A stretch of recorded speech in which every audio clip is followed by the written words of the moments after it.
Eu já falei multi, Larissa já falou inter. Eu, há um tempo atrás, eu fui orientado, ao invés de fundar uma diretoria multi ou interprofissional, tinha que ser transprofissional. Aí, quando eu fui ler, eu falei, gente, a gente está muito longe disso, né, de fazer uma diretoria trans.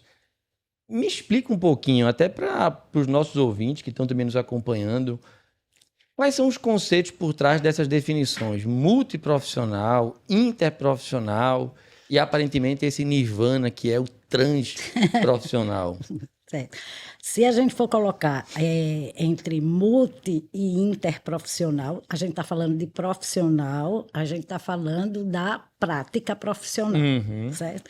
Quando a gente fala de multidisciplinar e ou transdisciplinar, quando a gente vai falar de transdisciplinar, multidisciplinar, a gente está falando das disciplinas, do arcabouço teórico que sustenta aquela formação. Transdisciplinar, ele exige uma integração entre as disciplinas para se formar, teoricamente, uma nova disciplina. Entendi. Se a gente está falando de transprofissional, a gente está falando de um profissional diferente de todos os que existem atualmente. Era uma integração entre esses profissionais e a criação de uma profissão que tivesse a articulação, a integração e a complementariedade de todos os profissionais. A gente não tem esse profissional. Independente da graduação que venha. Exatamente. A gente tem as residências que nós chamamos de residências multiprofissionais. São multiprofissionais. Onde a gente tem entradas de graduandos de áreas diferentes. Eu posso ter naquela residência odontólogos, eu posso ter enfermeiras, eu posso ter fisioterapeutas, mas eles conseguem ter uma pós-graduação em formato de residência que ela é uniforme. Sim. Então, a gente poderia estar mais próximo da transdisciplinaridade, não? Não, porque aí a residência transdisciplinar, ela formaria um profissional independente da sua categoria. E ainda não existe essa formação e nem existe esse arcabouço ainda teórico para formar esse profissional diferente de todas as categorias que a gente tem atualmente. Bem, por ignorância eu não vou morrer, porque o que eu não sei eu pergunto. Mas quando eu formo um residente multi, sim, e dou a ele, através de uma residência multiprofissional, e dou a ele uma composição de habilidades que foram construídas sob disciplinas de vários, que vêm originalmente de vários pontos de graduação. A gente não está criando, independente dele não ser um graduando, mas um pós-graduando transdisciplinar, não? Não. Vai começar, inclusive, dizendo que a residência multi, ela já deveria ser transformada. O primeiro passo é você transformar a residência multi em residência inter.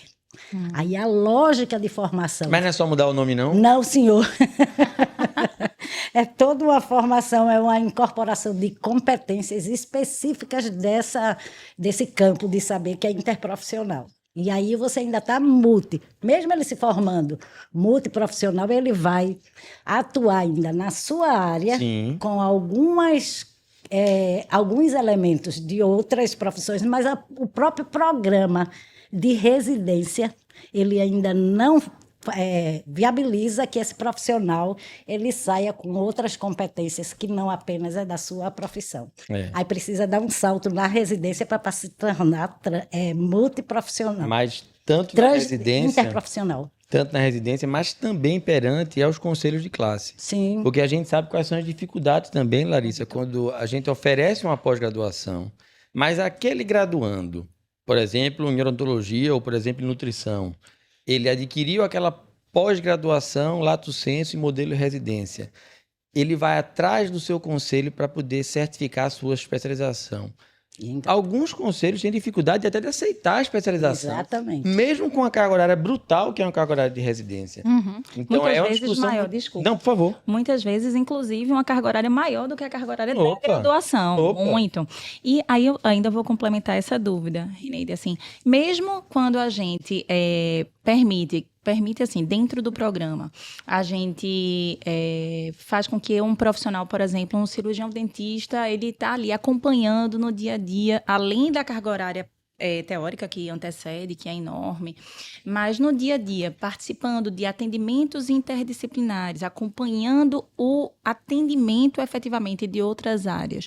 A gente não pode dizer que ele tem aquele plus. Você disse a palavra correta, acompanhando. Perfeito. Ele não acompanha. Uhum. Quando você tem uma equipe interprofissional, não é acompanhamento que se faz. Ele faz um atendimento real e interprofissional. Cada um complementa.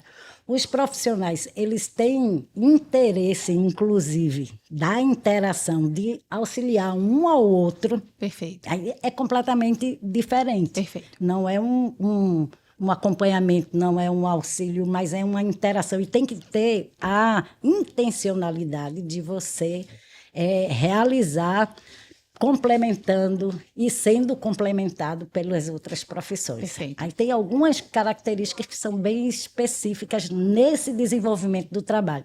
Se você pegar a residência, como vocês estavam falando, a residência tem toda essa multiplicidade de campos de saber, porque são várias categorias.